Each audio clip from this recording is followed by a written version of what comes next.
theme is redefining the European stack. And what I'm basically going to do is I would like to frame this talk as some kind of status report, reporting back on positions I've encountered so far and trying to find the entities and people that define and shape the European stack to be, and end on what I think could be a possible space for communities like the ones that are currently forming around trust to enter that conversation. After the talk, we will have a small break, and then there should be a discussion.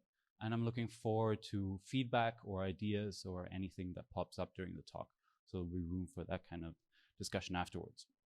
The term stack used here refers to the multi-layered megastructure composed of different genres of computation we are currently surrounded by. It originates from software stack and was coined by Benjamin Bratton in his book carrying the name The Stack. In the title or within the context of the European stack, we use it to describe the computational structures that direct flows of resources and value, and maybe might be referred to as the organism that we currently call almost the economy. But the stack as a planetary infrastructure, as described by Bratton, seems to no longer be planetary, with locally and regional sovereign versions becoming increasingly popular. So we have a new map, and I will try to map out this new map using recently leaked, which is a much more exciting term than it really is, leaked documents from the European Commission talking about how they want to position themselves within this new plethora of hemispheric stacks.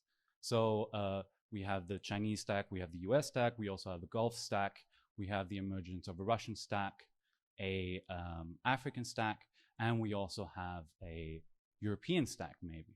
And stack here, hemispheric stack here is simply put the way that the political ideology manifests into the code, which both is law and software that directs value flows within that area.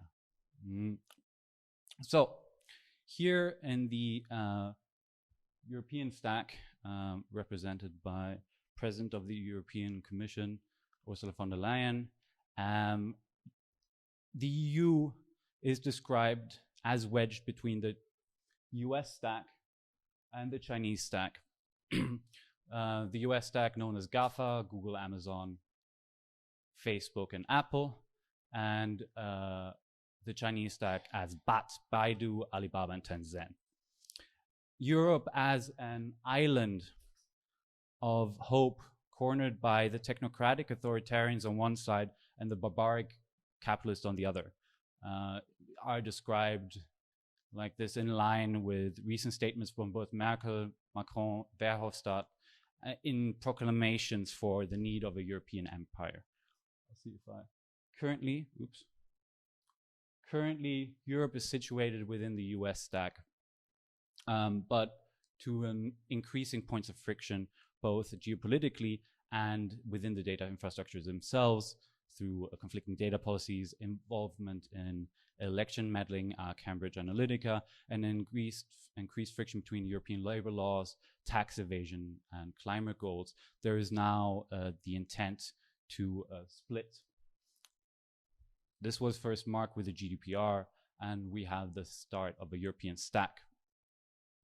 And this split has a variety of motivations, which is probably why there is such a shared consensus, from my point of view, across the European Union for this, from both von der Leyen to the left.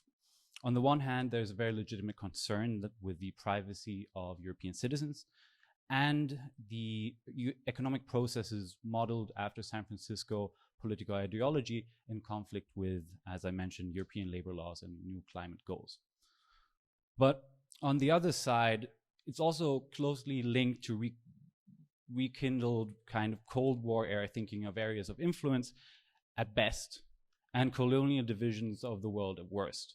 This means that this claim of sovereignty is also motivated by being able to compete on the global stage in a risk game, expressed through establishing platform monopolies and creating economic interoperability with the area of origin, and through that enabling potential extraction via data, capital, and soft power. If we look at the manifestation of the split, the GDPR, a result of a 10-year European effort, it is a form of digital sovereignty that defines itself through opposition, through antagonism. The GDPR is a complex regulation that protects the data of European citizens. Through a series of legal framework, it forces companies to adhere to consumer privacy protection and allows the elimination of consumer data on their demand, also known as the right to be forgotten. You all probably most know the GDPR through the increased amount of pop-ups in your browse behavior. While this regulation has increased the institutional leverage for the EU against US companies, it has also made it harder to create alternatives, as the cost for compliance with the GDPR only really makes sense when economics of scale already have been reached, eliminating the possibility for smaller projects to get a hold in the market, hindering European alternatives to current incumbents. Cory Doctorow describes this in a recent article for the Financial Times titled "Regulating Big Tech Makes Them Stronger, so they need competition instead." This is the quote that I need to, okay. Creating state-like duties for the big tech, I'm quoting here, creating big state-like duties for the big tech platform imposes short-term pain on their shareholders in exchange for long-term gain. Shaving a few $100 million of a company's quarterly earnings to pay for compliance is a bargain in exchange for a world in which they need no longer to fear a rival growing large enough to compete with them.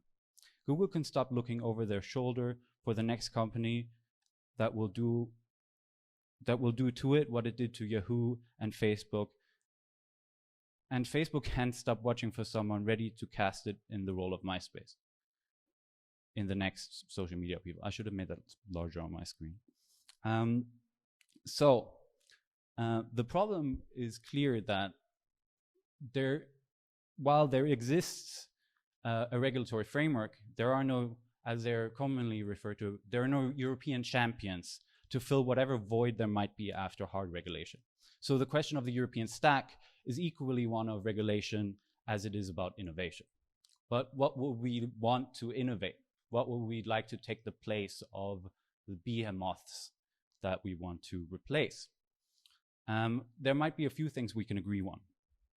First one is data sovereignty, the right for privacy, and as it's publicly known as the escape from surveillance capitalism. Secondly, we want increased labor rights and generally just combat the way that platform capitalism is able to leverage monopolies in terms of labor exploitation and capital centralization.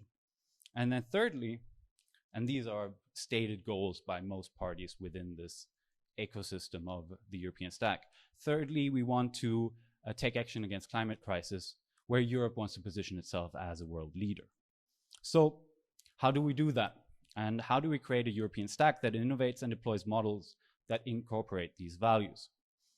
The first way of doing it is sketched out by our dear European Commission, here again represented by the President Ursula von der Leyen. The European Commission proposes a sovereign wealth fund. That's funnily enough modeled after SoftBank and its Vision Fund, which is currently hemorrhaging money through its two main investments, WeWork and Uber. The European Future Fund, as it's called, aims to raise at least 100 billion from us. That is invested for equity with the goal of filling a need for Series C funding in the range of 30 to 50 million euros in the current European startup ecosystem. This is an institutional doubling down on the startup model that we all hold so dearly. And while the potential for enabling competitive startups, while doubtful, could be discussed, it also doesn't actually propose any structural changes. changing the board members for the scooter companies in our cities, which when you arrive to the space, you saw plenty outside, from US American to German board members is not enough. Additionally, the VC model is simply unable to deliver non-growth oriented alternatives. We won't build our way out of a climate crisis with a cost-benefit analysis. Easily put, supplying the market with more equity is not the way to foster the technological innovation needed to fulfill the earlier proposed demands for our new stack. Simply put, labor protection, fighting capital centralization, optimizing for non-growth metrics aren't exactly features of the startup model. Also, it comes from a simplistic understanding of how technical innovation happens.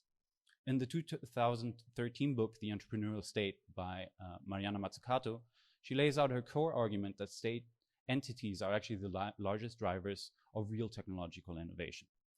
This is, in my opinion, best exemplified through this graph from her book, which shows where the research for the parts that make up the iPhone come from. This is largely military spending, though. She's currently a professor of economics of innovation and public value at University College London, and closely works with implementing her arguments with the European Commission, expressed through 2 big reports and involvement in the Horizon Europe program, another randomly €100 billion fund for European innovation.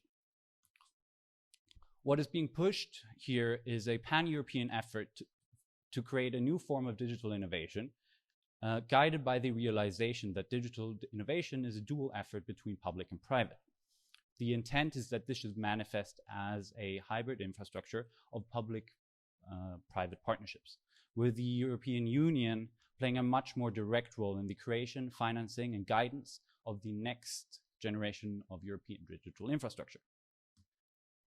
Here, I would expect some of the audience to become nervous, especially those from European countries currently pushed into austerity.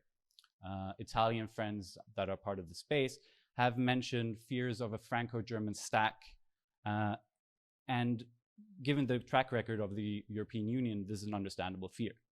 Any kind of increased power of the European Union, legitimized by sovereignty, could have opposed effects for certain member countries.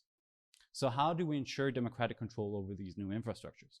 How do we ensure the privacy of citizens acting in them, and how do we make sure that the solidarity that we want to express through them doesn't end at the borders? This was exactly the theme for the recent Decode conference on radical tech for a democratic digital society in Turin. A small conference with representatives from the European Commission, public city representatives, most notably from Barcelona and Amsterdam, thinkers and policy people, and for some reason, Brian Eno. Here, the framing of digital sovereignty is paired with technologies for democratic control and privacy-oriented innovation. Francesca Bria, here representing the conference, is one of the founders of the Decode initiative and has also worked on the Barcelona Smart City initiative. She will now join Mariana Mazzucato at the Institute for Innovation and Public Purpose at the University College of London. Generally, at the conference, the GDPR was heralded as a success, and there was a lack of certain, in my opinion, of certain visions for new models. And those that were proposed were running on fumes from the golden times of social democracy. There's a general lack of proposals we want to implement in terms of economic models, but there is a lot of focus put on democratic control, privacy, and open source, which, as I mentioned earlier, are essential if you want to even try trusting these new infrastructures. But if anything can be learned from blockchain is that de-intermediation doesn't automatically manifest as social structures. And maybe there's too much expectations here. Counting on bureaucrats to build the future isn't the way to go. Or is it? Well, it seems like there is a lack of vision for what solidarity-based economics could actually look like when manifested as digital infrastructure alternatives to the current San Francisco monopolies. And I think that here lies the possibility. There is a clear narrative vacuum across all 3 of the positions I've mapped out so far. And while they form, I hope, somewhat of a framework through triangulation, it's unclear what to fill it with. The framework still needs narratives that can manifest as implementable models. And if it's done right, here's a huge opportunity to capture some of that political will and guide it towards preferable outcomes. Here's a graphic with all different outcomes, but we need new narratives for solving some of the large systematic issues reinforced and mitigated by digital platforms, such as capital centralization and labor exploitation and redundancy. And of course, the climate crisis that we're currently facing, which have to be at the center of the conversation when designing what could be our next economic system. If we extend our perspective on what technological innovation is to include unions, the welfare state, and climate regulations, then these could all fall into a category called solidarity-based economics. Systematic proposals that expand what we normally could see as technological innovation and explore forms of solidarity that includes humans and inhuman agents. And that might be a direction forward. Here, that would be the direction marked by green. So on that note, we announced our residence today for the European Stack theme. There's 5 projects. Stephanie Hall-Treux is exploring how the current European Commission goal of ethical and human-centric AI should be extended to non-human actors, looking at examples from the CyberSyn project Socialist Cybernetics to fungal mycelium's branching growth. Arika Milliken is, through her project Control X, researching and narrativizing the possibility for new media platforms that don't have to rely on traditional advertising structures. Francesco Lanzone is developing a roadmap for a solidarity-based European stack, drawing from his background in public policy and European studies. Reunion is building a blockchain-based social infrastructure that aims to facilitate a commons-based economy around care labor. And the Community Land Trust is currently building the first land trust in Germany and is constructing the organizational forms and governance forms through that, which can serve as an inspiration for what we're doing here long term. All of the results will be published online and through events in the space during December and January, as I mentioned. So, propelled by the crises and clear needs and an insight that the dominant cultures of innovation dealing with these new economies are not able to both incorporate realistic understandings of the issues we're facing while making them operational as code, here as both software and law, we need new culture, narrative, and vocabularies for thinking about modeling and building implementations of solidarity-based economics. Thank you.